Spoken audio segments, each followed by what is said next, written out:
Bueno, pues muy bien, muy buenos días y bienvenidos a nuestro ciclo de conferencias que pues vemos que ha sido muy exitoso, sobre todo en función de la atención de ustedes que nos acompañan semana a semana. Dentro de nuestro ciclo, nuestros festejos del centenario, nuestros especialistas toman la palabra. Nos da mucho gusto tener aquí a la maestra María Teresa Franco González Salas, amiga desde hace muchos años, amiga muy cercana del Centro de Estudios, también desde hace muchos años.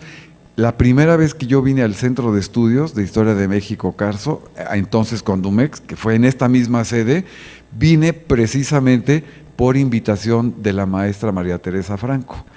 Corría creo que el año de 82, me aventó a una conferencia sobre los olmecas, que yo digo, sí, hoy que lo veo en retrospectiva, yo digo, bueno, el atrevimiento de haberme parado aquí para hablar sobre los olmecas fue ciertamente, pero fue gracias a ella, que es una gran impulsora de la cultura y que yo le tengo mucho agradecimiento porque ella fue la que me impulsó por primera vez cuando yo daba clases en secundaria y preparatoria de haberme llevado a la Universidad Iberoamericana cuando ella era directora de la institución. Y de ahí pues yo tuve otro camino muy distinto al que había llevado como maestro, que siempre me he sentido muy orgulloso de serlo, pero fue gracias a María Teresa Franco que despegué yo de alguna manera, si se puede llamar despegué. Así que nos da mucho gusto, Tere, tenerte aquí en esta tu casa, que regreses a la academia porque tienes mucho que hacer, mucho que decir y yo quiero agradecer muy particularmente, acá hay un lugar, aquí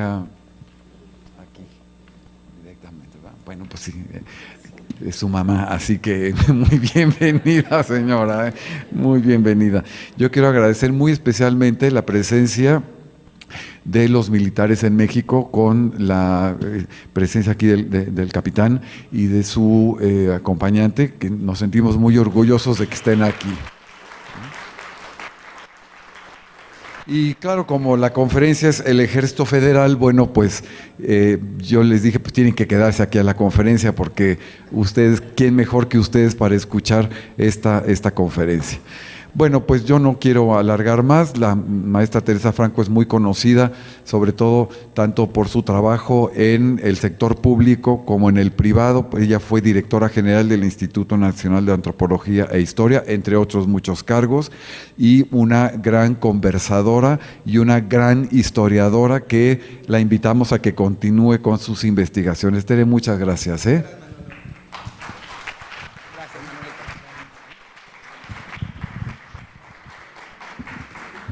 Muy buenos días a todos, muchísimas gracias por estar aquí presentes. Todos sabemos el esfuerzo que hay que hacer para poder acudir en la Ciudad de México a escuchar las palabras de otros, y quiero agradecerle al Centro de Estudios de Historia de México, Carso, la invitación, y al doctor Manuel Ramos, que ya ha dicho, pertenece a nuestra más entrañable historia de estudiantes y profesional, y quien ha hecho un excelente trabajo al frente de esta institución. Me voy a referir a algunas perspectivas desde las cuales podemos pensar al Ejército Federal, al término del Porfiriato y hasta su disolución en el año 14. Ciertamente nos es mucho más familiar hablar de los próceres revolucionarios, estamos mucho más cercanos a ellos y rara vez podemos acudir a imaginar a estos personajes que eran en esos años su contraparte militar, es decir, el ejército institucional, el ejército federal en tiempos del general Porfirio Díaz. Yo algunas veces he planteado que tendríamos que revisar qué tan militarista o no fue el régimen de Porfirio Díaz. Y es que a lo largo de esos 30 años, en donde muchas de las características de esa forma de ejercer el poder y de esa caracterización del régimen, podemos evidentemente subrayar las formas autoritarias o claramente dictatoriales que tuvo, pero también muchos aspectos en donde la negociación y en donde al camino de lo que sí fue también un régimen altamente desarrollador, con una tendencia a la modernización, sería una aspiración. Es decir, que México finalmente no fuera gobernado por militares, sino por civiles. Y esto, que puede sonar una frase al aire, creo que hay manera de irlo analizando y en cierto sentido comprobando. Quisiera que hiciéramos un esfuerzo, a veces no es tan divertido, pero creo que a todos nos es útil, de pensar las Fuerzas Armadas desde un punto de vista más conceptual. Según un teórico importante, Heller, en su teoría del Estado, nos plantea que la institución militar es la forma técnicamente perfecta de una formación consciente de unidad de poder. Y ese orden militar pretende obtener un máximo de certidumbre en el cumplimiento de los comportamientos que se exigen, un máximo de regularidad efectiva en dicho cumplimiento y un mínimo de la autodeterminación de las conductas individuales. Esto, así expresado, nos tiene que hacer pensar a todos quienes no hemos formado parte de las Fuerzas Armadas, qué tan cierto o no cierto es este camino para definir el orden institucional militar. Pero volviendo a ese orden, diremos que esto comprende, de un lado, la práctica institucionalizada y legítima de la violencia. Y es otro tema sobre el que creo que cada vez más estamos obligados a reflexionar. Una sociedad finalmente tiene que depositar en una institución el ejercicio legítimo de ese poder, que entre otras cuestiones en tiempos de paz siempre tiene misiones pues altamente honrosas y la mayor parte de las veces muy apreciadas por la población. Pero también en los momentos de guerra, en los momentos de conflicto, es indispensable contar con Fuerzas Armadas de alta calidad. Creo que acabamos de ver un ejemplo reciente y doloroso en Chile, tras el terremoto, cuando hay un descontrol tan grande y se tiene que llamar a un toque de queda. Yo diría lo siguiente, y a ver si me van siguiendo y si les parece que con esto tengamos algunas pistas sobre cómo pensar aquel ejército. Yo les decía que esa institución militar comprende de un lado la parte institucionalizada y la parte de legitimidad. Entonces, quisiera referirme en esto de la institucionalización a los símbolos propios. Los símbolos, las señales, los emblemas, la vestimenta, el ceremonial, el lenguaje, la graduación jerárquica, que tienen un alto significado interno y también significan una gratificación psicológica de alto contenido emotivo. Y esto creo que así lo tenemos que pensar, o no podríamos entender muchas de las escenas militares propiamente. De otro lado, hay una esfera de la tecnología, en donde hay una internalización de técnicas variadas que requieren preparación aún psicomotriz adecuada. Y en la moderna sociedad industrial, a la que el Porfiriato quería encaminarse, en esa, el instrumental militar es parte del aparato tecnológico con el que cuenta una sociedad. Hay una esfera de los estatus, es decir, hay una cadena jerárquica estricta con el eslabonamiento de estatus y de roles. Cada estatus tiene un clarísimo campo de poder y responsabilidad sobre las personas y sobre los asuntos institucionales. Y hay una esfera educacional, Desde el ingreso y durante toda la carrera, el soldado profesional recibe la transmisión de los conocimientos y valores institucionales a través de órganos específicos y la presión grupal de la vida diaria. Se estimula siempre el coraje personal, la rapidez en las decisiones, yo creo que sí es, un fuerte ego, pero absolutamente controlado, la racionalidad en las operaciones técnicas y todo balanceado por las necesidades de la subordinación a los objetivos grupales. Y he dicho que de un lado es una fuerza institucionalizada y la otra es una fuerza legítima. Y la legitimidad en el uso de la violencia es proporcionada por el poder político. Es del marco jurídico que emana realmente de donde se recibe el carácter de legitimidad como condición ineludible de la existencia misma del poder estatal. Y por tanto, si vemos estas características, vamos a intentar irnos acercando a cómo estaban esas fuerzas al final del porfiriato. Es un hecho que el orden institucional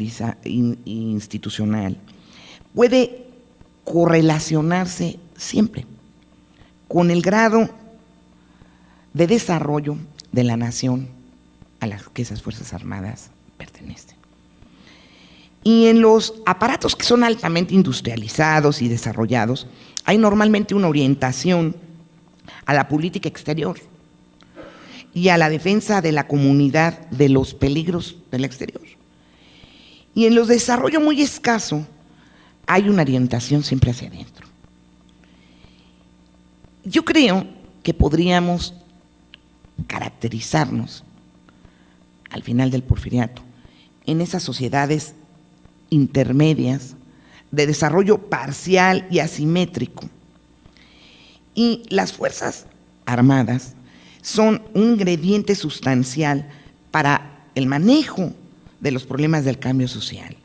Y se fue difícil pronosticar el comportamiento exacto que van a tener.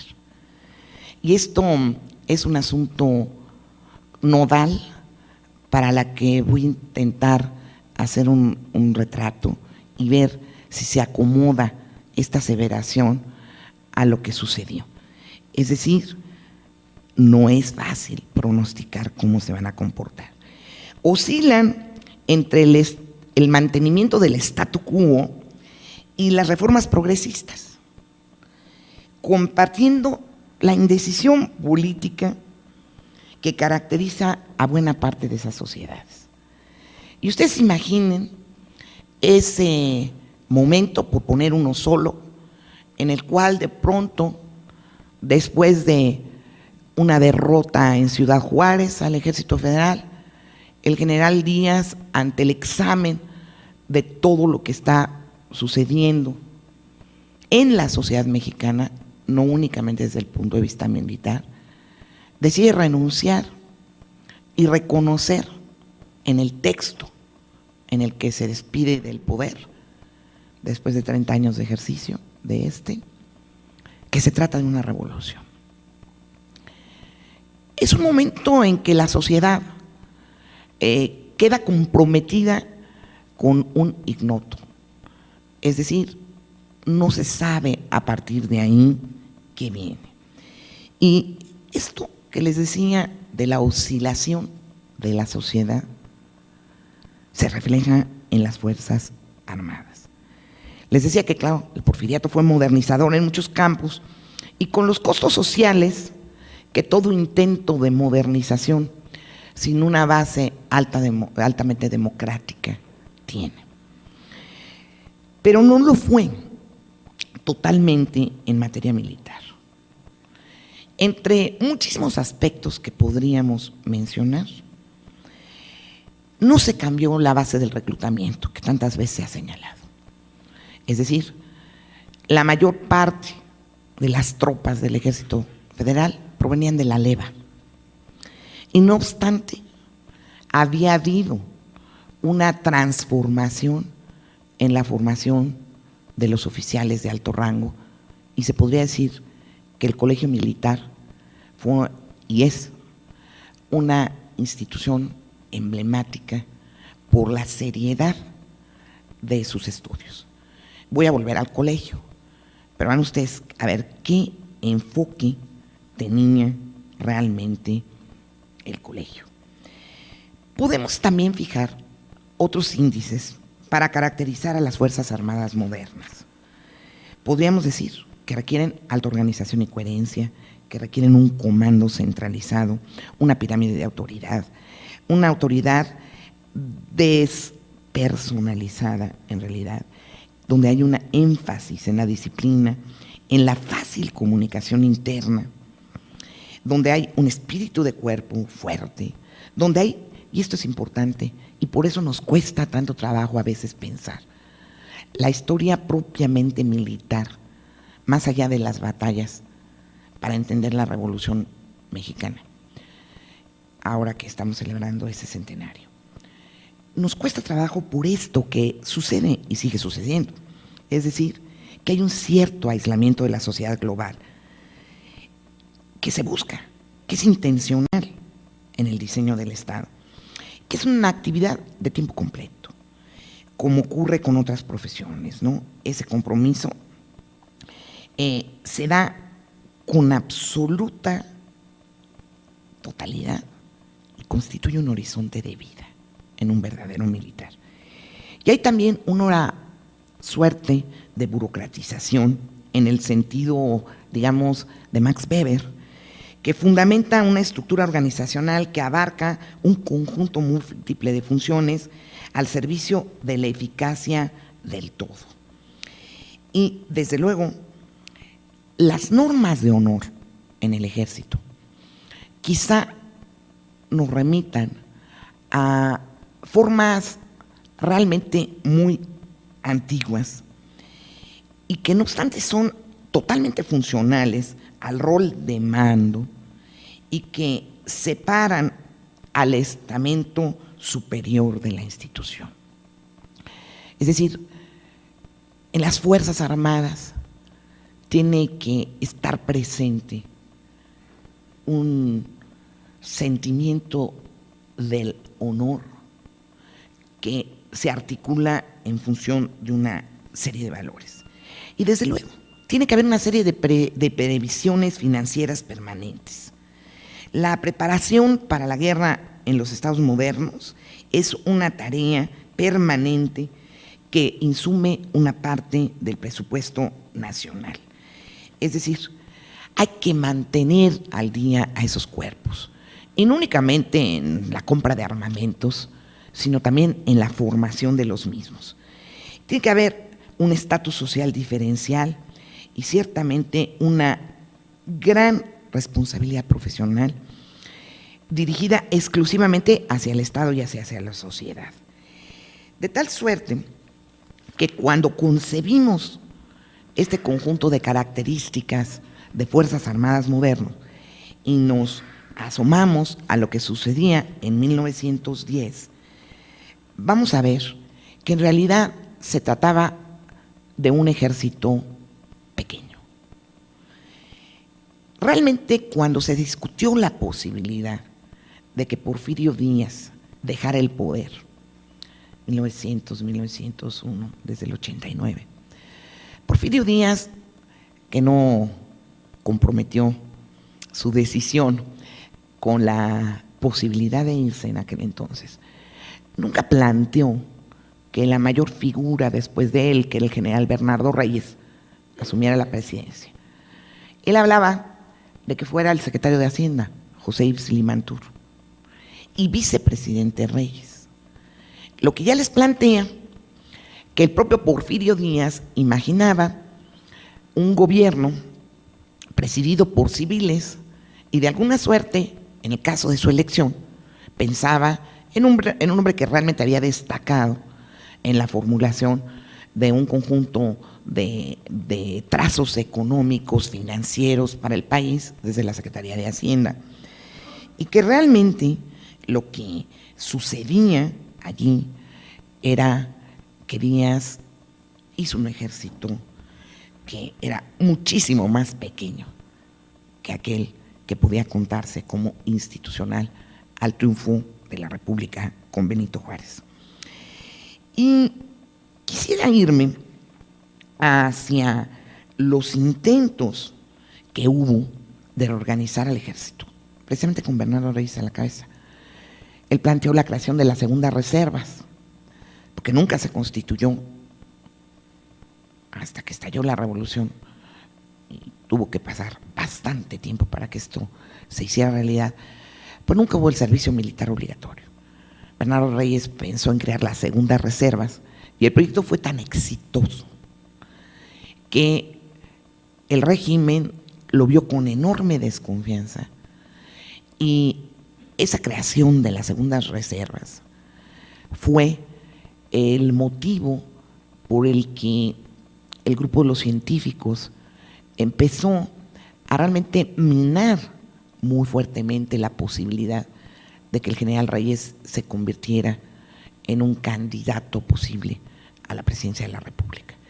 Pero si ustedes echan una mirada a los textos que existen publicados y ven la organización de las segundas reservas, se pensaba realmente que esto era una suerte de democratización de las Fuerzas Armadas y que ello iba a hacer posible que hubiera una compensación en el caso de que el régimen no pudiera transitar democráticamente y por la vía de las urnas hacia una normalización, digamos, de lo que podría previsiblemente verse con urgencia como un cambio de gobierno, dado que el general Díaz, entre otras cosas, envejecía y clases medias y grandes sectores estaban ya manifestando diversos descontentos que lo que planteaban es que el país requería una democratización política. En aquel tiempo, el general Reyes empieza a hacer crecer su imagen, que ya la tenía destacada y buena, pero a través de la organización del ejército. No me voy a referir puntualmente al conjunto de medidas que ahí se tomaron, sino que me voy a tener que detener solo para plantear el conflicto que hubo ya desde entonces con el grupo llamado Los Científicos y el general Reyes. ¿Qué le pasó allá al ejército cuando hay la posibilidad de que un hombre que venía desde las grandes guerras contra las intervenciones y demás pudiera ser una figura que competiera con Díaz? Pues muchos lo empezaron a pensar, si no sería Reyes el hombre en torno al cual generar una propuesta antirreeleccionista.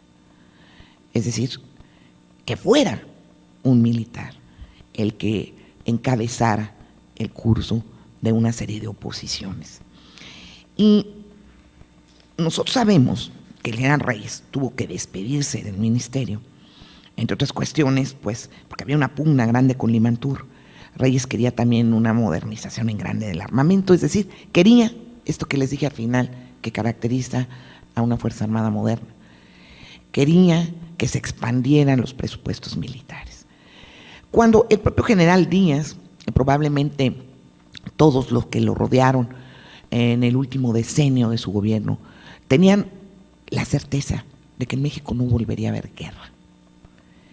Ellos imaginaban que era indispensable sofocar algunas rebeliones, tener la presencia que tuvieron, que a todos nos duele, en campañas contra los yaquis y contra los mayas, pero no se pensaba que pudiera haber una guerra interior.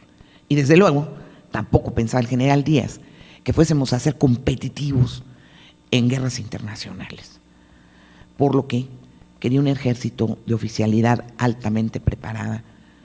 Se había hecho un esfuerzo por la modernización del armamento, pero no pensaba Díaz que fuera a haber realmente guerra.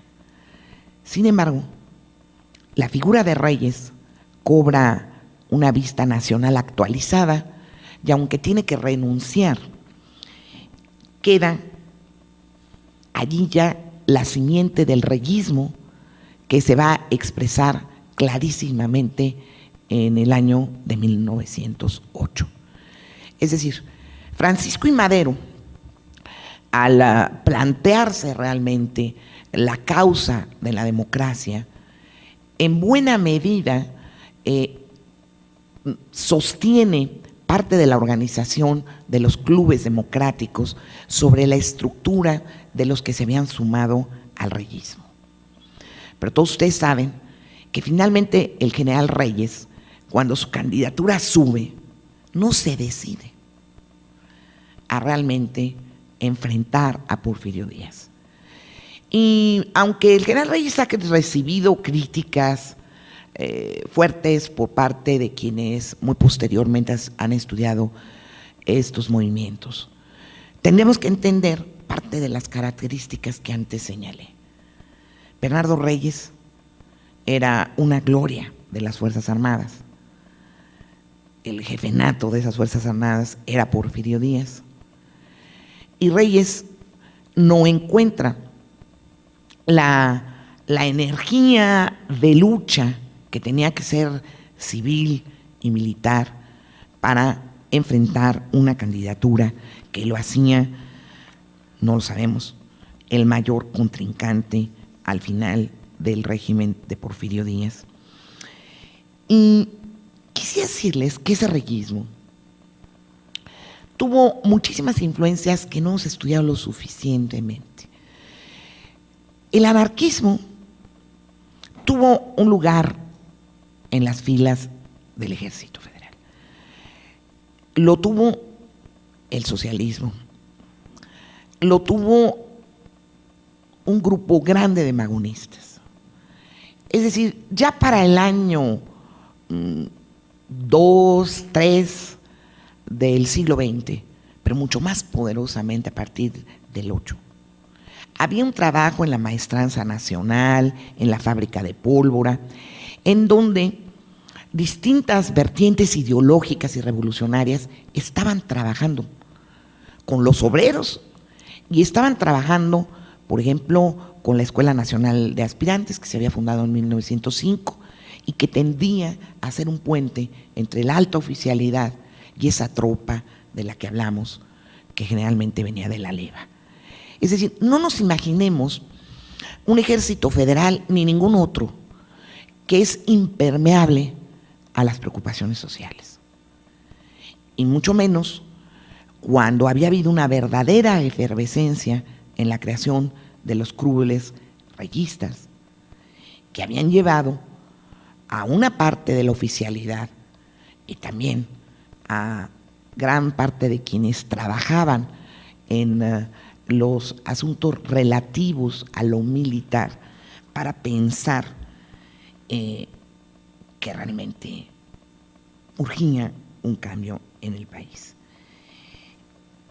Díaz había visto claramente que no le convenía fortalecer al ejército y que el ejército podía ser una de las grandes fuerzas que en un momento dado podían estar en su contra. Les he dicho que era pequeño, quizá tenía en servicio activo a 12,000 o cuando mucho a 16,000 hombres. Y estaba organizado, como les decía, bueno, el presidente de la República es el jefe supremo del Ejército y de la Armada, y de la Secretaría de Guerra y Marina dependían las 12 jurisdicciones o zonas militares en las que estaba dividido el país y que se dividían en 30 mandos territoriales. Cada jefatura de armas tenía entre 50 y 150 hombres y las tropas eran, y eso desde luego que lo van a ver ustedes en toda la gran iconografía de la Revolución Mexicana, en el Ejército Federal y los cuerpos rurales, que los hemos visto siempre con este atuendo tan llamativo, ¿no?, muy cercano a los charros, que dependían de la Secretaría de Gobernación. La Armada contaba con los cañoneros Bravo, Morelos, el Guerrero, el Veracruz, el Tampico, y a todos ellos los veremos, ¿no?, en lo que ya empezaba a ser un registro cinematográfico, y los tenemos registrados desde luego desde el punto de vista fotográfico. La mayoría de esos generales, jefes y oficiales no provenían del colegio militar, salvo lo de las armas de artillería e ingenieros, porque el colegio centraba su atención en esto, en formar a los expertos en ingeniería. Es decir, se pretendía que el colegio formara grandes profesionales, no precisamente guerreros, a un punto que en el colegio militar muchísimos de los maestros eran civiles y no se estudiaba táctica. Es decir, no era la misión de estos hombres que egresarían de las filas de ese gran colegio que hoy todavía es un orgullo de México. En 10 había 4 generales de división: Porfirio Díaz, de 80 años, Jerónimo Treviño, de 70, Manuel González Cosío, de 78, y Bernardo Reyes, que era el jovenzuelo, de 59. Es decir, esos eran los generales de división. Era obvio que no había habido la intención, de ninguna forma, de que el ejército fuera creciendo en las jerarquías más altas. Había, por ejemplo, para que se lo imaginen, 9 hombres de tropa por general, jefe u oficial, y 13 por cada oficial. El ejército, como les decía, pues se había disminuido. Si pensamos, por ejemplo, en 884, de 112,000 hombres formalmente a 30,000, pero los que de veras estaban en activo, les digo, nunca se ha podido comprobar que eran más de 12 o 16,000. Esa era la realidad. En realidad los efectivos del ejército estaban inflados y los coroneles tomaban para sí los saberes correspondientes.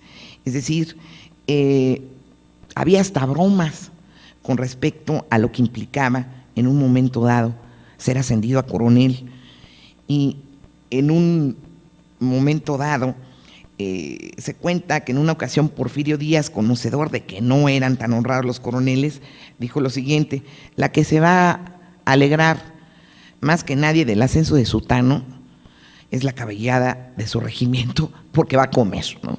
Entonces quería decir que la verdad allí, pero esto era consentido, es decir, no era un problema que aconteciera a espaldas de la voluntad del régimen, no se quería engrosar, ¿no? Y la verdad es que hay un contraste que no puede ser leído sino a la luz del conjunto de contrastes de la sociedad, entre esta alta oficialidad muy bien preparada y el grueso de la tropa en el ejército. Quiero decirles que cuando se piensa qué le está pasando a las Fuerzas Armadas en un momento en que la efervescencia después de las huelgas de Cananea, Río Blanco, donde empieza a manifestarse más fuertemente la necesidad de generar un proceso que llevara al sufragio efectivo y a la no reelección, fueron las grandes banderas, ¿no? El ejército mira el fenómeno, es institucional y a la vez resiente lo que empieza a leerse como un descontento generalizado. Cuando Reyes deja el país, no asumiendo su candidatura, hay una desilusión en el ejército, y lo hay en muchísimos prohombres que se volverían maderistas por esta cuestión que les planteaba de que el general Reyes no decide dar esa pelea de frente y rompiendo en buena medida pues lo que era para él su trayectoria militar y quizá también este asunto del honor. Y Madero trata de vincularse a muchos militares federales. De hecho, lo consigue. Y un tema muy interesante, de los que no se ven poco en la narrativa de la revolución, es que después de las elecciones, en donde volvió a imponerse la candidatura del general Díaz para el sexenio, entonces ya sexenio, 10-16. Madero piensa seriamente en la posibilidad de un golpe en la Ciudad de México, ni un golpe con el concurso de militares.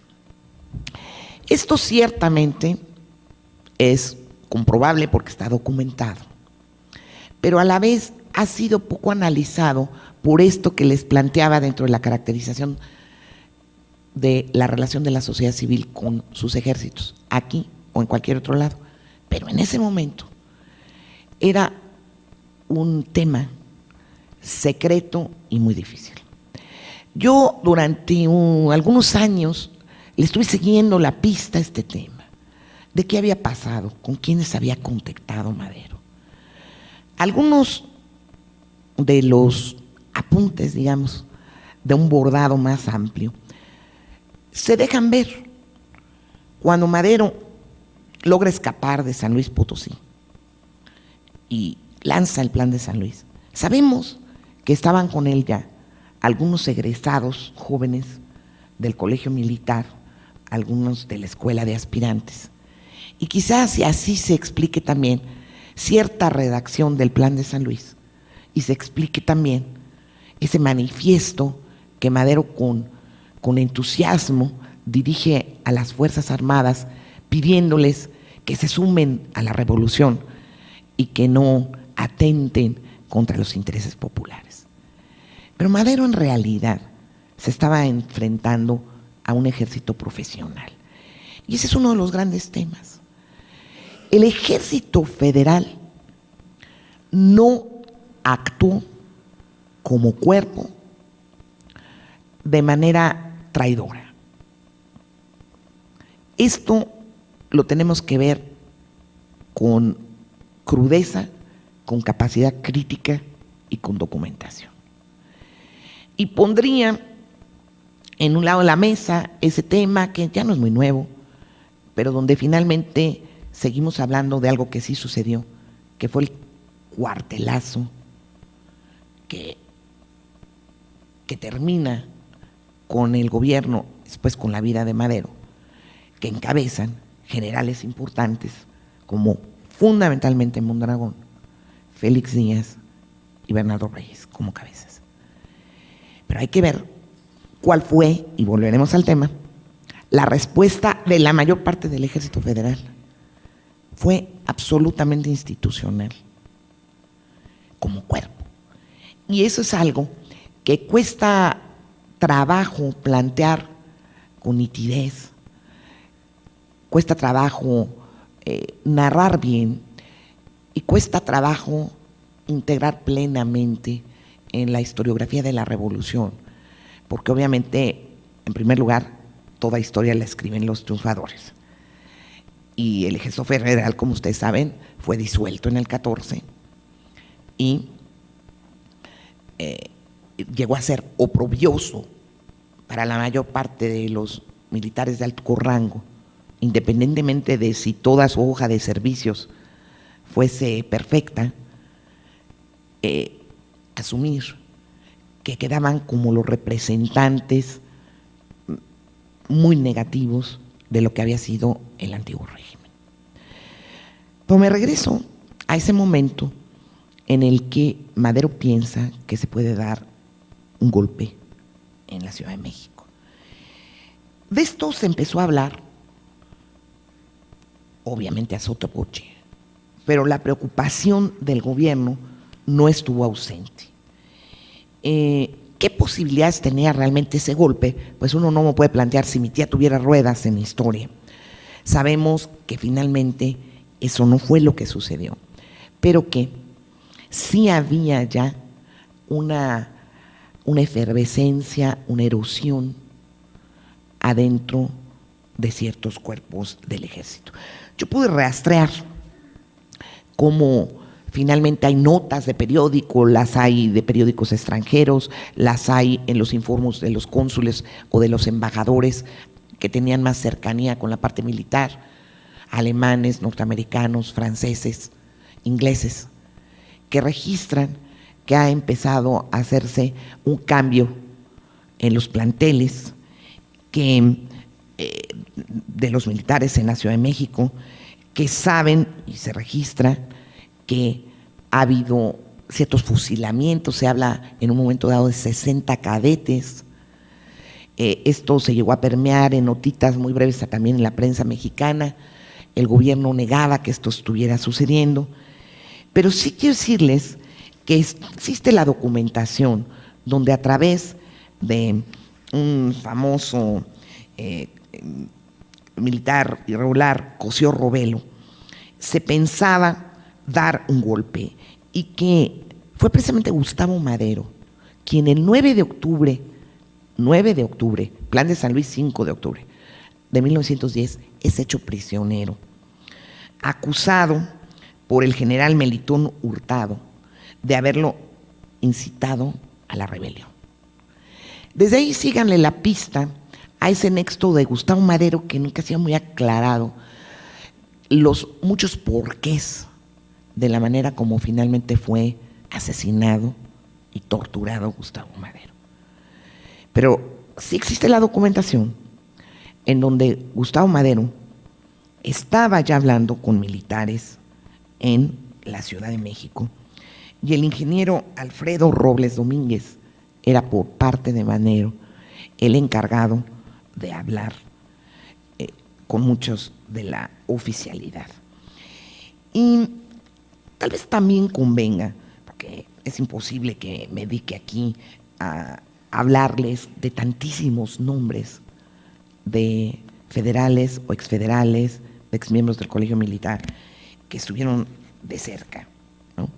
Allí en San Luis Potosí, digamos en San Antonio, Texas, pues estaban, por ejemplo, les digo algunos, Rafael Aguilar Olmos, no les va a decir a los que no estén muy metidos en esto, que era capitán técnico de artillería, Manuel García Vigil, exteniente, Lauro Lazo de la Vega, Onésimo Espinosa, subteniente de artillería de la Escuela de Aspirantes, Francisco Flores, Rubén Morales, Octavio Morales, que eran alumnos del Colegio Militar, Manuel Escudero, que era sobrino del general Gordillo Escudero, estaban ya con Madero allí, ¿no? Listos para la revolución. Y los que pretendían que se insubordinaran en la Ciudad de México, pues no fueron pocos. ¿Qué pasó? El régimen se enteró, hicieron preso sobre todo al ingeniero Alfredo Robles Domínguez, y el nombre que aparece ya desde entonces, acusando a Gustavo Madero y a Robles Domínguez de estar actuando para que se rebelaran militares, es Victoriano Huerta. Huerta estaba muy resentido porque no había recibido de parte del régimen de Díaz los honores que sí merecía por las campañas tanto contra los mayos como contra los yaquis. Y es más, había pedido darse de baja de las fuerzas del ejército, pidió licencia, de hecho. Había pensado en darse de baja. Pidió licencia y estaba de licencia. Vuelve a pedir su reingreso en el año de 1910. Y acuérdense que él es el que acompaña a Porfirio Díaz después de su renuncia y lo acompaña a Lipiranga. Entonces, sí sabemos que había simpatía en el ejército federal. ¿En qué nivel? Es lo que es muy difícil de medir, pero no fue ni imperceptible ni falto de importancia. ¿Qué sucede cuando triunfa la Revolución Maderista? Madero había suscrito la tesis de que ya alzándose en arma en la convocatoria para alzarse toda la República el 20 de noviembre, desde luego, quienes combatieran a esa revolución, y lo hacían desde el punto de vista de la institución nacional militar, esos jefes serían fusilados. Pero Madero, al triunfar, ha conseguido lo que esencialmente les planteé al principio, el objetivo militar para el cual hizo una guerra y el objetivo político. Para Madero, la renuncia de Díaz era en esencia la posibilidad de que hubiera elecciones democráticas. Y por tanto, Francisco I. Madero no sostiene lo planteado en el Plan de San Luis Potosí y en los tratados de Ciudad Juárez. Opta por avalar la pervivencia del Ejército Federal, por desarmar a las fuerzas revolucionarias y por permitir que el Congreso y los otros poderes de la Unión pervivan. En ese momento tiene el primer conflicto, como todos ustedes saben, con Orozco y con Villa, porque no pueden concebir que le perdone la vida al general Navarro, general federal, que le permita salir del país. Y no pueden concebir que finalmente Francisco I. Madero establezca el conjunto de condiciones sensu contrario a lo que había dicho al llamar a la revolución y que se establezca un gobierno interino. Villa y Orozco,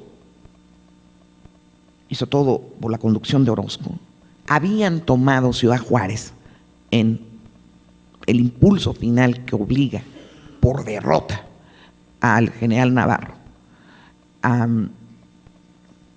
aceptar que perdió. Lo habían hecho en un momento en que Madero no quería ese ataque. Estaban ya negociando. Y tiene que asumir la astucia, la valentía, la inteligencia de guerra irregular que tienen Orozco y Villa. Y eso hace que inmediatamente se presente la renuncia del general Díaz. Pero Madero no había estado de acuerdo con ello. Asumió, desde luego, la victoria. Pero ahí hay un primer conflicto. Y cuando le perdona la vida a Navarro, el enojo de ambos personajes, que después serían grandes caudillos de la revolución, es grande. Sí. Ahí Madero tiene un primer contacto con las contradicciones que iba a haber entre su jefatura y los jefes revolucionarios.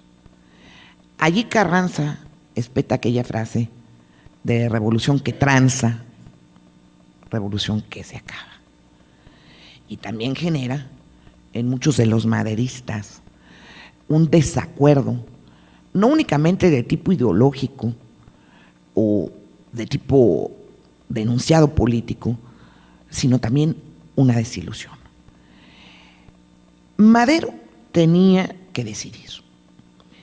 Y yo creo que hace falta evaluar mejor cuáles eran las posibilidades reales de que los jefes revolucionarios, que en ese momento eran un conjunto de cabezas, la mayoría de ellas de origen muy popular en distintas regiones del país, y que con ello, digamos, pudiera organizarse una fuerza que asegurara, que legitimara, que cumpliera con todas las características que les dije antes, para sostener lo que Madero quería, que no era ser jefe por un acto revolucionario, es decir, presidente de facto. Madero aspiraba a ser un presidente constitucional vía las elecciones. Leerán ustedes en el 90 y tantos % de los textos sobre la revolución que este fue uno de los mayores errores de Madero, el haber permitido que perviviera el Ejército Federal y haber pretendido el licenciamiento de las fuerzas revolucionarias. A estas alturas, a 100 años de distancia de aquellos eventos, yo pienso que es algo a reconsiderar. Si realmente había posibilidades de que así hubiera sido. Y si habría forma de explicar a Madero y a muchos otros a su alrededor por la vía de una revolución triunfante que de facto toma el poder ejecutivo. Yo creo que sería tanto como negar quién era Madero y quiénes eran muchos de quienes habían acompañado esa lucha desde el Partido Liberal, desde el reyismo, desde los clubes antirreeleccionistas, desde los clubes democráticos. Es decir, esto era tanto como admitir que regresaban al tiempo del levantamiento de Tuxtepec, donde Díaz se alzó a la voz de no reelección, sufragio efectivo. Y finalmente llega por la vía de la asunción de una fuerza militar. Entonces, no se quería eso y por tanto habría que contextualizar mucho más qué fue lo que pasó. Quería decirles que podríamos aquí hacer una relación de veras interminable de grandes nombres de militares federales que actuaron con absoluto pundonor, que se mantuvieron en el papel estrictamente institucional que les correspondía. No obstante, al llegar el año de 13, que todos ustedes registran bien, las contradicciones son de tal calibre en la sociedad mexicana. Los enemigos del maderismo son tantos. En alguna ocasión, con la maestra Gloria Villegas, reunimos un conjunto de textos a los que intitulamos "Y por todos habló la revolución". Al llegar el año de 13, Madero tiene en contra a muchísimos de los que le habían apoyado. Ha tenido que enfrentar el levantamiento de Orozco, de Félix Díaz, de Bernardo Reyes, de Zapata. Tiene en contra la mayor parte de los empresarios, tiene en su contra la mayor parte de los hacendados, tiene en su contra una buena parte del clero, tiene en su contra una buena parte del cuerpo diplomático. Y entonces, cuando acontece el asunto conocido como la decena trágica o el cuartelazo, tendríamos también que revisar qué pasó. ¿Fue estrictamente un cuartelazo o fue un golpe de Estado?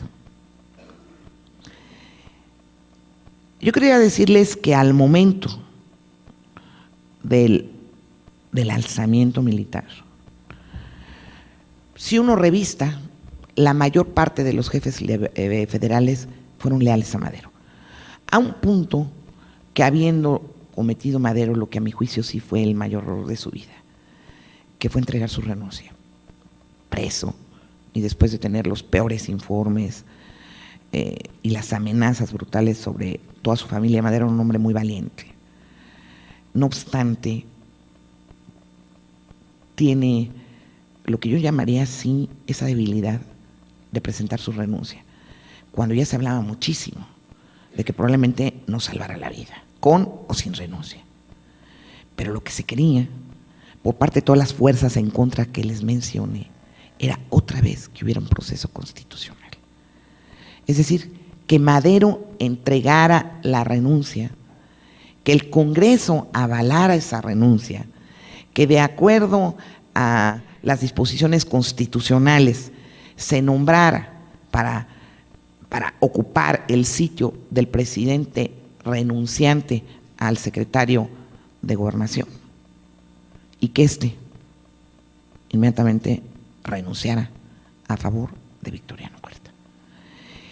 De otra suerte, sin pensar en este proceso que Huerta mismo quería, porque lo muy interesante es que la figura ahí era Mondragón, no era Huerta. Y esa parte de cómo está vinculado ya en términos de una historia de biografías militares no está suficientemente esclarecida, de cómo es finalmente Huerta el que puede asumir la jefatura del Poder Ejecutivo con la idea de que va a haber elecciones y que entonces o Félix Díaz o Mondragón o podrían llegar a la presidencia otra vez por la vía electoral. Entonces, cuando uno va viendo qué pasó con el Ejército Federal, yo creo que tiene que reconsiderar todo lo dicho sobre el comportamiento de ese ejército, que en lo esencial fue absolutamente institucional, que vivió las oscilaciones de la sociedad mexicana y que son unos cuantos de sus representantes más ligados a la cúpula porfirista quienes participan en esa escena bastante degradante y trágica que fue el cuartelazo. Todavía, después de la renuncia de Madero, cuando se piensa que Madero, con las intermediaciones recuerden todo el texto de Márquez Sterling, del embajador de Cuba, va a salir hacia Veracruz, el general José Refugio Velasco, que es jefe de la zona correspondiente a Veracruz, escribe directamente a la autoridad militar y a Huerta diciendo: si esto no está avalado por el Congreso, defenderé al presidente legítimo.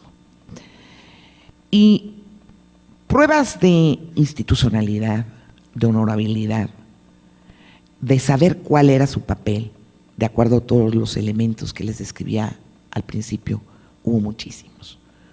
Y lo hubo del Colegio Militar, desde luego.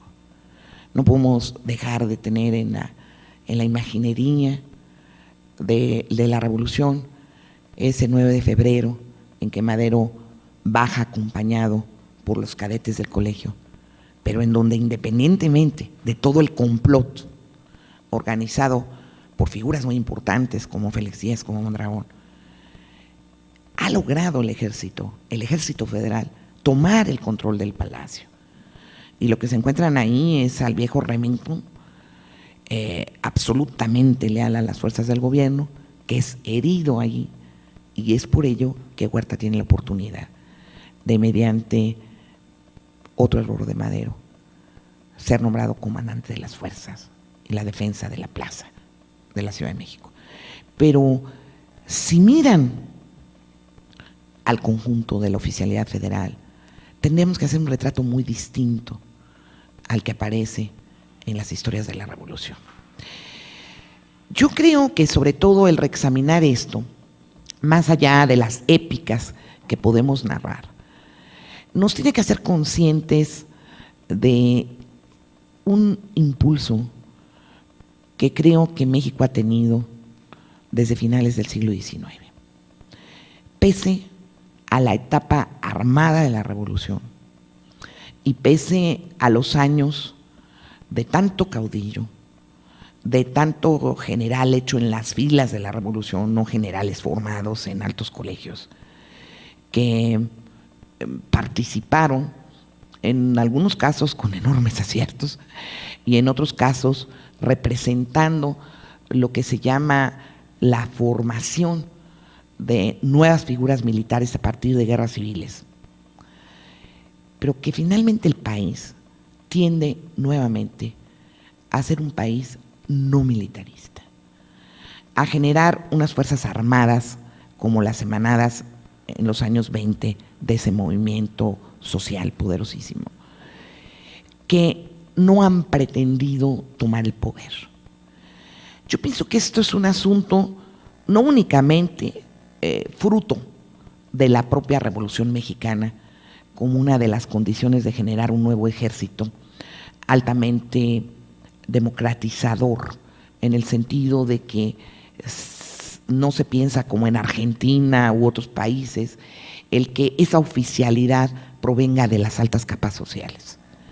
No, es una oficialidad, y también en buena medida durante Porfirio Díaz, que proviene de capas de origen popular y desde luego de convertir aquel viejo sistema de leva en una forma de reclutamiento que tiene hoy el ejército mexicano, que es una forma de detectar talentos, vocaciones y de tener una oferta de preparación que finalmente hace que tengamos un ejército institucional y una buena formación, de realmente organizar las Fuerzas Armadas Revolucionarias para constituir un un cuerpo lo suficientemente fuerte y que permitiera el sostén de una propuesta democratizadora. Y finalmente, si el Ejército Federal como tal puede ser caracterizado como aquel cuerpo que perpetró el alzamiento y el cuartelazo. Yo pienso que tendríamos mucho que tamizar y que si quisiéramos ver completa la historia de la Revolución Mexicana, como han planteado tantos de los generales historiadores y algunos de los colegas dedicados a la historia militar, tendríamos que ser capaces no nada más de narrar mejor la parte de guerra de todo el movimiento, sino de darles un seguimiento biográfico a todos esos grandes personajes de ese ejército institucional, ver cómo están entrecruzadas sus biografías y así como hemos hecho para los caudillos de la Revolución, tratar de explicar quiénes fueron esos miembros de un ejército que se pretendió fuera totalmente moderno en un país que no lo podía hacer y en un país cuya diferenciación social llevó a una revolución y en un país en el cual a 100 años de distancia podemos decir que uno de los grandes pendientes de México es la diferenciación social. El que en este país no hayamos logrado en 100 años una mucho más equitativa distribución y un sistema político que asegure que el trabajo de gobierno será para lograr ante todo un acceso mayor para la mayoría a los bienes, a los servicios, a la educación que hacen factible una democracia sólida. Yo creo que si examinamos esto, veremos que hubo muchos miembros del Ejército Federal que se vincularon a la revolución porque en eso creían.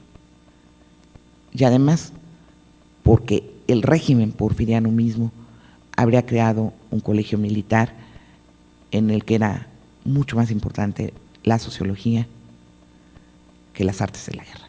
Muchas gracias.